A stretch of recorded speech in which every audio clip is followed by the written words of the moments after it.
আসসালামু আলাইকুম। অনেক সময় থাকে যে হাতে একদম সময় থাকে না। তো আজকে আমি একদম যাদের হাতে সময় থাকে না তাদের জন্য একটি শর্টকাট ফাঁকিবাজি এবং খুবই মজাদার একটি চিকেন ফ্রাই রেসিপি শেয়ার করব। আজকের রেসিপিতে কোনো কিছু এক্সট্রা উপকরণ লাগবে না, ঘরে থাকা আপনার হাতের কাছে যা আছে তা দিয়ে আমরা ঝটপট 10 মিনিটে কীভাবে চিকেন ফ্রাই করা যায় তা দেখাবো। প্রথমে আমি চিকেন ফ্রাই করে নেওয়ার জন্য চিকেনগুলো কেটে নিয়েছি। আমি এখানে 4টা লেগ পিস আর 2টা অন্যান্য পিস নিয়েছি। তো আমি যেহেতু একদম ঝটপট করব তাই আমি কিন্তু ছুরি দিয়ে একটু বাঁকা করে কেটে নিয়েছি, এতে করে দেখতে সুন্দর লাগবে, প্লাস হচ্ছে মশলাটাও তাড়াতাড়ি ঢুকবে। আর আপনাদের কাছে যদি একান্তে আরও সময় না থাকে তারা চাইলে কাঁটা চামচ দিয়ে একটু একটু কেটে নিতে পারেন। এখন আমি লবণ দিয়ে দিলাম পরিমাণ মতো, হলুদের গুঁড়া দিয়ে দিলাম 1 চা চামচ, লাল মরিচের গুঁড়া 1 চা চামচ দিয়ে দিলাম। তারপর আমি দিয়ে দিচ্ছি পেঁয়াজ পেস্ট 1 টেবিল চামচ পরিমাণ। তারপর দিয়ে দিচ্ছি আদা পেস্ট 1 টেবিল চামচ পরিমাণ, রসুন পেস্ট 1 চামচ পরিমাণ। তারপরও দিয়ে দিলাম প্রায় অর্ধেকটার মতো, মানে ছোটো সাইজের লেবুর অর্ধেকটার মতো, মানে 1 টেবিল চামচ পরিমাণ লেবুর রস। তারপর দিয়ে দিচ্ছি সয়া সস 1 টেবিল চামচ পরিমাণ। এখন দিয়ে দিলাম স্বাদটা ব্যালেন্স থাকার জন্য 1 চা চামচের মতো চিনি। এবার আমি শর্টকাটে কাজটা করার জন্য সব রকমের মশলা আর আলাদা আলাদা না দিয়ে একদম রাঁধুনি বা যে শাহি গরম মশলা পাওয়া যায় সেটা 2টা থেকে একটু একটু করে দিয়ে দিলাম, এতে করে সব রকমের মশলাটার ব্যালেন্স থাকবে। এখন আমি হাত দিয়ে ভালো করে মেখে নিচ্ছি। এই চিকেন ফ্রাইটার কালারটা আরও আকর্ষণীয় এবং খেতে খুবই মজা লাগার জন্য দিয়ে দিচ্ছি হট টমেটো সস। আর ঝালটা একটু পরিমাণ মতো বাড়িয়ে দিতে পারেন, চাইলে আপনারা একটু কাঁচামরিচ পেস্টও দিতে পারেন। আমি যেহেতু বাচ্চারা খাবে ওই জন্য অতিরিক্ত ঝাল দিলাম না, তবে একটু ঝাল ঝাল হলে বড়রা খেতে মজা পাবেন। এখন আমি রেখে দিচ্ছি 10 মিনিটের জন্য ফ্রিজে, যেহেতু হাতে সময় নেই। ফ্রিজে রেখে দিচ্ছি আর 10 মিনিট পর চলে আসলাম চুলাটি অন করে কড়াই বসিয়ে দিলাম। তার মধ্যে হালকা করে মাছ ভাজার জন্য আমরা যে তেল দিই সেই পরিমাণ মতো তেল দিয়ে আমরা ভেজে নেব।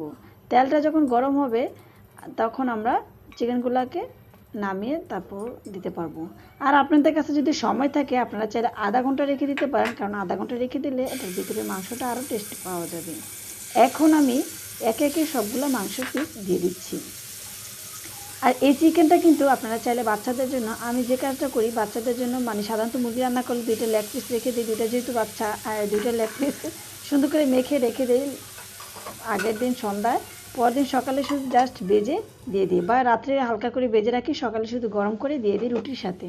এতে করে খুব মজা করে খায়। একটা পরোটা দিয়ে এই মাংসটা দিয়ে দিলে দেখবেন বাচ্চারা খুব মজা টিফিনও খাবে, প্লাস হচ্ছে চিকেনের ব্যালেন্সটাও থাকবে।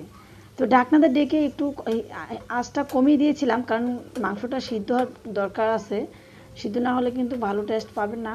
তো সেজন্য আঁচটা কমিয়ে ঢাকনাতে ডেকে একটু পরপর উল্টিয়ে পাল্টিয়ে দিবেন। যখন দেখবেন মোটামুটি সিদ্ধ হয়ে গেছে তখন আপনারা চাইলে ঢাকনাটা খুলে দেখুন আমার লেগের যে অংশটা, দেখুন মাংসটা কিন্তু একটু একটু খুলে খুলে ভাব হয়ে আসছে, তার মানে আপনার যে মাংসটা রয়েছে সেটা সিদ্ধ হয়ে গেছে।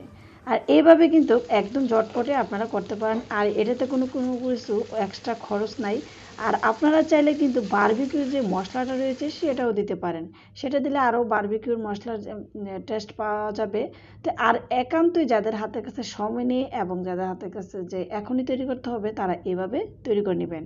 আমি সাধারণত বাচ্চাদের জন্য টিফিনের লেগ পিসগুলো আলাদা আলাদা সরিয়ে রাখি, সেগুলোর থেকেই আজকের এই রেসিপিটা করে নিচ্ছি, কারণ হুটহাট বাচ্চারা খেতে চায়, কোনো উপলক্ষ আসলেও খেতে চায়।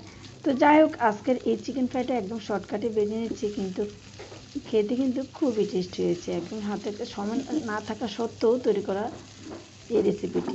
তো উল্টিয়ে পাল্টিয়ে পছন্দ মতো কালার করে নিচ্ছি, কারণ একটু ভাজা ভাজা চিকেন ফ্রাইটা কিন্তু দেখতে আকর্ষণীয় হয়, খেতেও মজা হয়। তাই যাই হোক, আমার এই চিকেন ফ্রাই বা যাই বলেন এটা অলমোস্ট রেডি। আমি কিন্তু একটু পছন্দ মতো কালার করে নিচ্ছি। এই পর্যায়ে চুলে আসতে কিন্তু লো আছে রেখে রেখে একটু পরপর উল্টিয়ে পাল্টিয়ে কালারটা ইচ্ছে মতো করে নিচ্ছি। তো আশা করছি আজকের এই রেসিপিটি আপনাদের কাছে ভালো লাগবে। আর আমার চ্যানেলে এখনও যারা নতুন তারা অবশ্যই চ্যানেলটিকে সাবস্ক্রাইব করে অবশ্যই কমেন্টসের মাধ্যমে জানাবেন কেমন হয়েছে। আর লাইক কমেন্ট শেয়ার তো অবশ্যই করবেন, আর ফেসবুক পেজটি ফলো করবেন। সবার কাছে কেমন লেগেছে অবশ্যই জানাবেন। আবারও বলছি, তা আসলে এই রেসিপিটা খুবই মজা হয়েছিল। সব ভালো থাকবেন, সুস্থ থাকবেন, আল্লাহ হাফেজ।